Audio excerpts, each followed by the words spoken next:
Halo semua, kami dari kelompok 2 ingin menjelaskan tentang Big Data. Sebelumnya, terima kasih telah mengklik video ini dan selamat menonton. Definisi Big Data. Apa itu Big Data? Big Data adalah konsep pengelompokan atau pengumpulan data dalam skala besar yang terdiri dari berbagai macam jenis data, meliputi data terstruktur, semi terstruktur, dan tidak terstruktur. Data terstruktur merupakan jenis data dengan format tetap yang tersimpan dalam satu platform. Misalnya, data gaji karyawan atau transaksi keuangan yang dibuat di spreadsheet dan tersimpan oleh Microsoft Excel atau platform sejenisnya.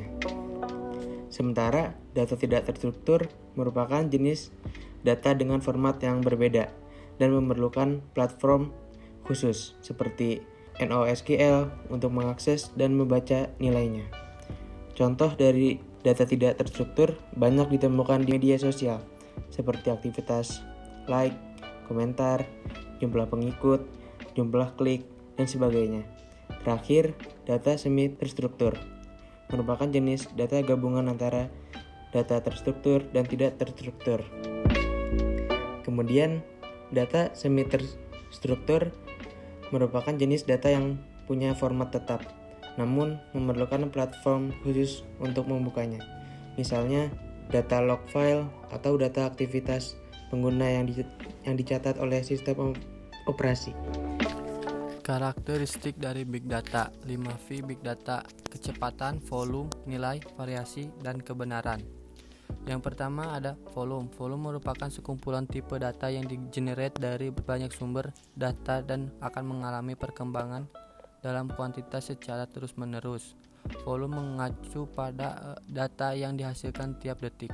Data di-generate oleh mesin, jaringan, dan manusia yang saling berinteraksi satu sama lain, yang jumlahnya terus bertambah. Contohnya, Instagram telah mencapai 69,23% data personal lebih dari 1 miliar pengguna di seluruh dunia.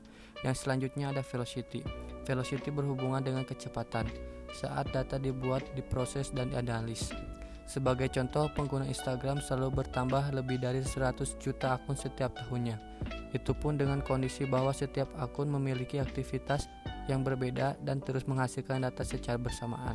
Selanjutnya ada variety. Sangat banyak sumber data yang beredar di internet saat ini, dan data-data tersebut dikelompokkan menjadi data terstruktur, semi-struktur, dan tidak terstruktur. Singkatnya, inti dari perkelompokan data tersebut, struktur data ialah bisa digunakan langsung, semi-struktur data perlu diolah sebelum digunakan, dan yang terakhir unstruktur perlu dianalisis, diolah, dan baru bisa digunakan. Veracity atau keakuratan. Big Data membutuhkan data yang pasti untuk diolah dan tidak selalu menggunakan metode data cleansing untuk memilih data yang tidak dapat diprediksi agar dapat membantu pengguna. Salah satu contoh sederhana adalah adanya pengguna nama akun atau ID dari platform seperti Instagram, Facebook, dan lainnya. Yang kelima adalah value. Value mengacu pada proses eksplorasi massal terhadap nilai-nilai yang tersembunyi pada suatu kumpulan data yang sangat besar. Value memudahkan pengguna mengakses informasi dengan cepat dan mengambil keputusan berdasarkan berbagai data yang ada. Contohnya, fitur Instagram Stories digunakan oleh 500 juta pengguna setiap harinya.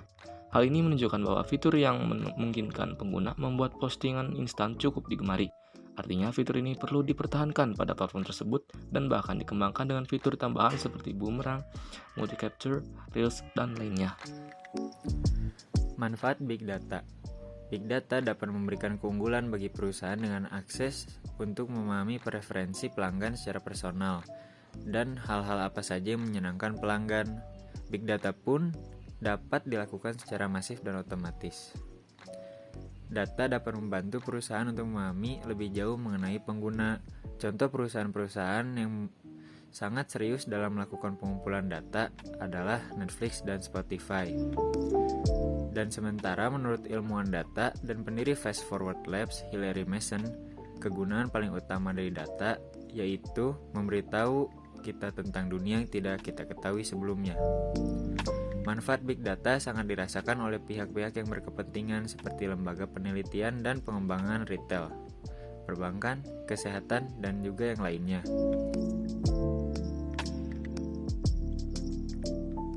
data menjadi seperti sebuah kebutuhan pokok untuk dimanfaatkan. Dari analisis big data dapat dimanfaatkan untuk pengambilan keputusan lebih cepat, memahami kebutuhan pasar atau pelanggan, mengembangkan strategi kebijakan dan layanan, meningkatkan produktivitas dan sebagainya.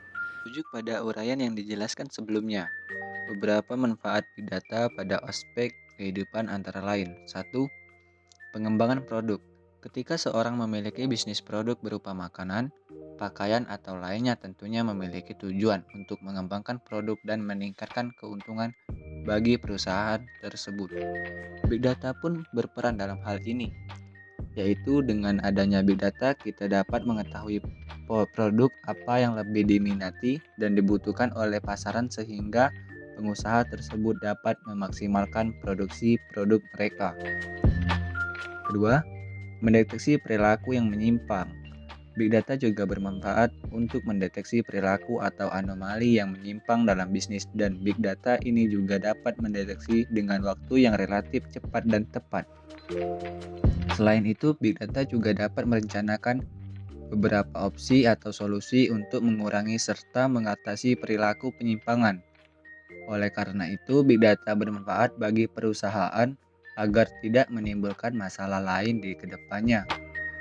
3. Merancang UX atau website. Penggunaan website atau UX sangat diperlukan di dalam dunia teknologi atau bisnis. Big data juga dapat merancang UX atau website dengan tampilan atau sistem yang lebih friendly sehingga memudahkan pengguna.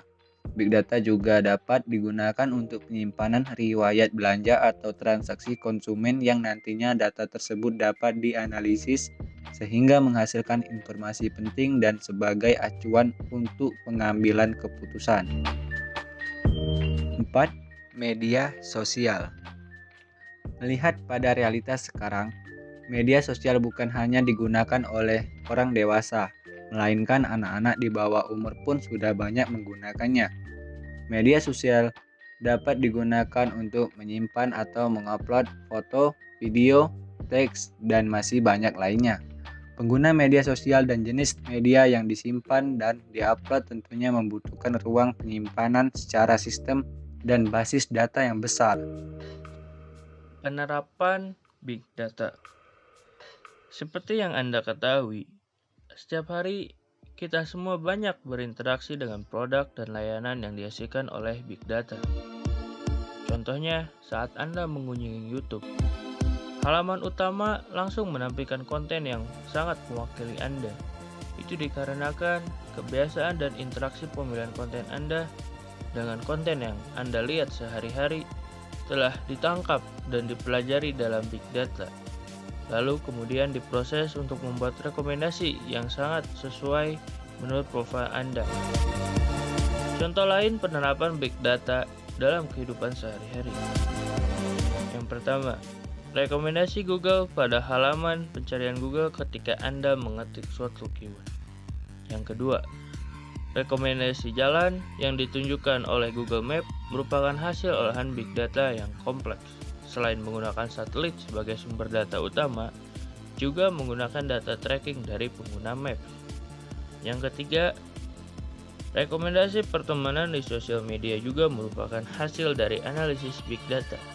Jadi, algoritma media sosial mempelajari interaksi dan data-data pertemanan yang kamu miliki.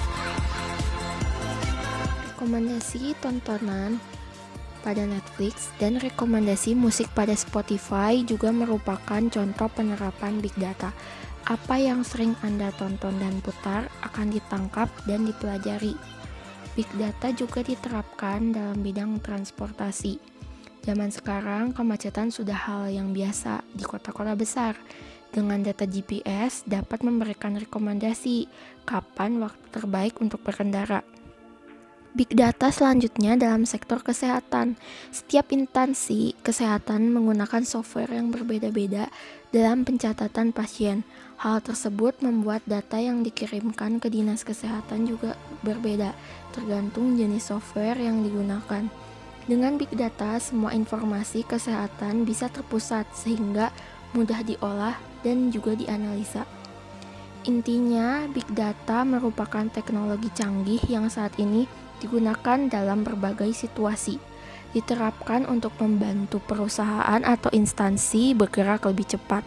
Big Data membuat keputusan lebih cepat dan lebih akurat, serta dapat memberikan analisis, pengetahuan tentang perilaku, pengetahuan tentang tren pasar, dan permintaan konsumen. Data source. Apa yang dimaksud dengan data source? Dalam istilah database, sumber data adalah kumpulan data tertentu, informasi yang diperlukan untuk mengakses data tersebut, dan lokasi sumber data yang dapat dijelaskan menggunakan nama sumber data. Data collection and registration. Data collection atau pengumpulan data adalah prosedur pengumpulan, mengukur, dan menganalisis insight yang akurat untuk problem yang ada menggunakan teknik standar yang divalidasi. Seorang data scientist dapat mengevaluasi hipotesis mereka berdasarkan data yang telah dikumpulkan. Data filter atau enrich classification. Apa yang dimaksud dengan memperkaya data? Pengayaan dan didefinisikan sebagai penggabungan data pihak ketiga dari sumber otoritatif eksternal dengan database data pelanggan pihak pertama yang sudah ada. Mereka melakukan ini untuk meningkatkan data yang sudah mereka miliki, sehingga mereka dapat membuat keputusan yang lebih tepat. Semua data pelanggan, apapun sumbernya, dimulai dalam bentuk mentahnya. Data analytics, modeling prediction. Pemodelan prediktif dalam penambangan data adalah bentuk penambangan data yang menganalisis data historis dengan tujuan mengidentifikasi tren atau pola dan kemudian menggunakan wawasan tersebut untuk memprediksi hasil di masa mendatang. Tipe visualisasi data. Yang pertama, tempora. Salah satu tipe visualisasi data yang paling sering muncul ditemui adalah visualisasi tempora. Tipe ini biasanya cocok untuk menunjukkan hasil dari rangkaian data yang berbentuk linear atau satu dimensi saja. Ciri utama dari visualisasi tipe ini adalah berupa garis yang bermulai dan berakhir di titik tertentu. Garis tersebut dapat berdiri sendiri atau bersinggungan dengan garis lainnya.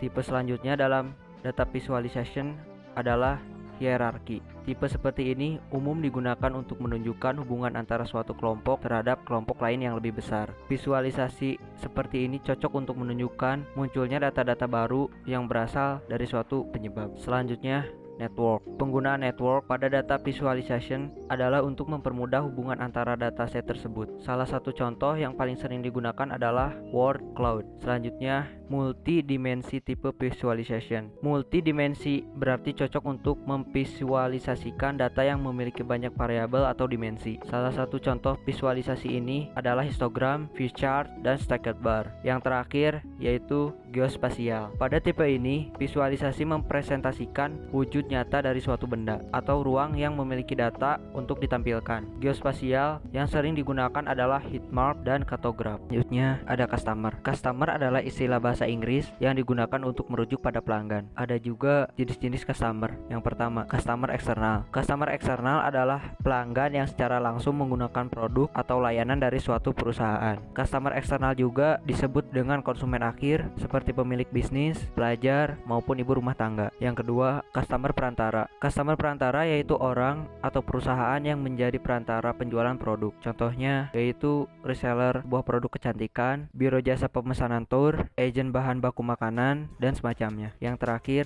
customer internal. Customer internal yaitu pelanggan yang berasal dari lingkup bagian dalam perusahaan. Customer internal ini pada umumnya membeli produk atau layanan untuk dijual kembali ke orang lain. Contohnya yaitu pegawai pemasaran, karyawan operasional, karyawan delivery, HRD, dan lain-lain.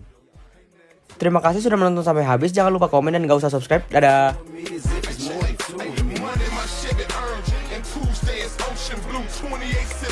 Ferrari drops and Rovers flew.